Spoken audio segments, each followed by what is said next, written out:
that's where all the glory of the learning aspect of life is. And I know that that sentiment is so true. You can only prepare for so many what ifs, and you're never going to know everything.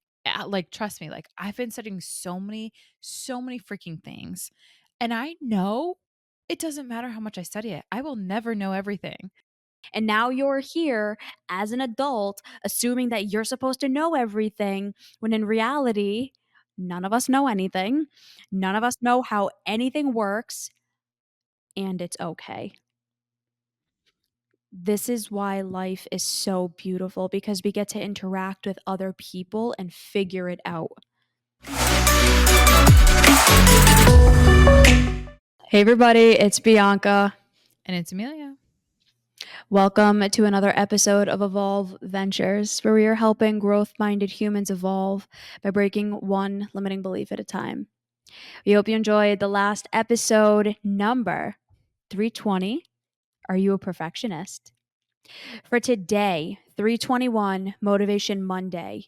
It's okay not to know.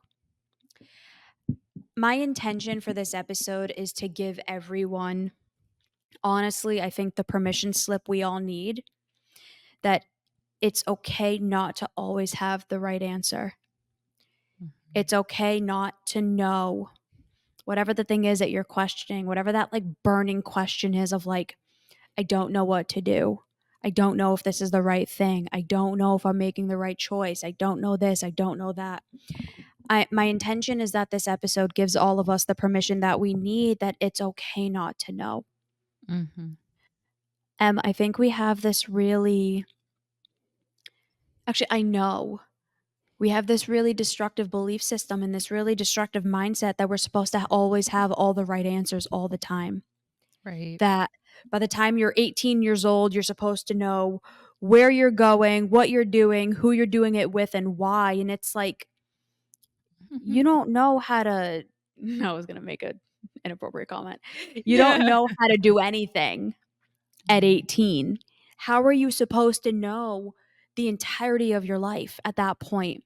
Even 30-year-olds, none of us were really taught how to do things. None of us had, or not none of us, but the grand majority of us did not have these really incredible role models teaching us how to know who we are and how to be quote unquote fully functioning members of society. It's like the older we get, the more we realize that nobody has any idea what the hell is going on and we're all kind of faking it. So I'm not, am I It's wrong? hilarious. Like even 40 and 50-year-olds, they're like, I have no idea what the hell is going on. It just, Mhm. like when you're a kid, you think everybody has it all figured out, but you get to that point and it's like, oh my God, nobody knows. Mhm. So my intention is to give every single one of us the permission slip that we need, that it's okay that you don't know. In fact, you're not supposed to. Yeah, I'll leave it at that. I'm gonna jump in here because truth be told, the question is like, if you do know everything, then it goes back to episode 319. Then what's the meaning of life?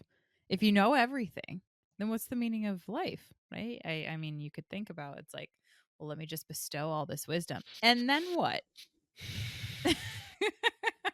I feel like it's so important to, yes, recognize what you're saying and really sharing that for everyone to really double down on, because I know we can get caught up in this trap of I need to be 100%, or I need to know that all of the answers of if then. Actually, I was speaking with a client earlier today, and we were talking about, he leads a team of agents, and he was talking about how he would have coaching sessions with some of his agents, and this one agent would come in and ask him, well, what if this would happen? What if this would happen? And he was kind of saying, like, truth be told, like, you can only prepare yourself for so many what ifs. You got to go out there and live, because truth be told, you getting out there with the unknown is going to help you cultivate the skill to look forward to the unknown.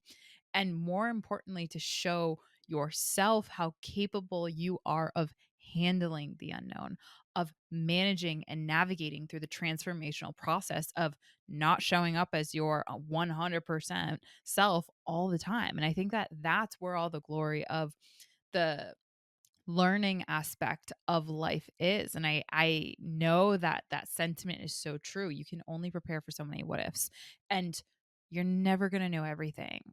Like, trust me, like, I've been studying so many freaking things, and I know it doesn't matter how much I study it, I will never know everything. I remember this one point, like, this is kind of a cute silly thing. My sister, when we were younger, she said, I just want to hug every tree in the earth, like on the earth. And it was like a That's so really cute. sweet, yes, it was such a cute, sweet thing that she had said, but at the same time, I had kinda scoffed at it, um, and to be fair, kind of an arrogant way, because I went through and I was like, "I can't even fathom how many trees there are on this earth, number 1." But if you actually put that into perspective of how many trees are gonna grow in her lifetime, it's literally impossible to do that. And so, like, that while it's sweet in intent, just like it's sweet in intent for us to wanna know everything or wanna show up as 100% of ourselves, in theory, that might come from a surface level Mm.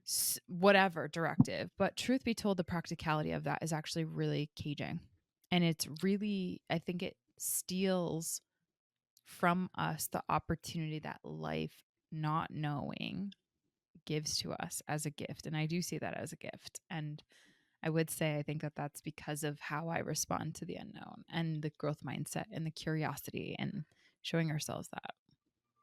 Well, think about it, Em. How many people do you know won't ask for help because they feel like they're supposed to know everything and have it all figured out? Like, this is one of the biggest reasons why people won't seek counseling and why they won't work with a coach or get Mhm. help with their mental health, because there's this massive amount of shame that we all put on each other that, oh, you can't figure it out on your own. Oh, you need to go talk to someone else to Oh, figure out your problems. And it's like, yeah, don't we all? Don't we all? yeah, I do. Do you do your own taxes? Did you build your own house? Right. No? Did you make Oh, your own shoes? why? Because you don't know Huh. how to do it. But we have this perception that we're supposed to know how to do all mental health things. It's like, who taught us how to do that? Did your parents give you really adaptive internal dialogue? And did your parents teach you really healthy coping skills and problem solving skills? Did your parents teach you cognitive biases? Yeah, they did. You know how? By their lack of them, by their Nah. lack of understanding of them. And now Mhm. you're here as an adult, assuming that you're supposed to know everything, when in reality, none of us know anything. None of us know how anything works, and it's okay. Mhm. This is why life is so beautiful, because we get to interact with other people and figure it out. Mhm. This ties in directly into my episode suggestion 309, why it's okay to ask for help. And honestly, I'm just going to say it. It's what the You Do You program is for. It's a Mhm. space for you to be given the permission that you need to not have all the answers, to show up in the way that is comfortable for you, and to get help in a non judgmental way. Mhm. Think about, I'm going to sound super Pollyanna right now. Think about how much better off this world would be if we all actually worked on our mental health. How much suffering would be eradicated because we're not putting our shit on other people anymore. Mm. I seriously believe it is a world that we could eventually get to, and it all starts with us making the decision for ourselves to show up. So, I'm that is sniffing. my final takeaway and my episode suggestion. My dear friend, what is yours? I will heed warning to our listeners on this Monday. Your intuition knows it, and this warning is be concerned for those that be concerned for you if you have people in your life that aren't interested or being working on being okay with not learning themselves if they're uncomfortable with the unknown. Mm, Because truth be told, that's where a lot of the suffering rears its ugly head. But yet on the surface, it looks very stoic and very formal and all like power and status and all that stuff. But truth be told, the most humble people in your world are those who have all of the cheat codes for you. And I just find that those people are very enticing who look like they know everything. Because truth be told, that's the paradox between master and someone who actually tries to master their craft knows they are always a student, right? So that's exactly why we set up Amen. the UDU. So anyways, with that being said, mine is a motivation Monday as well. 313, the top 3 habits to feel more free. Truth be told, Mm, because one of the skill sets in doing so has helped to contribute for so many of my clients when it comes to this, I will call a mind trap that we find ourselves in very often. So, amen. mhm. All right, everybody. Enjoy your week. Go crush it. Whoop. And we'll see you next time. Bye, everyone. Bye.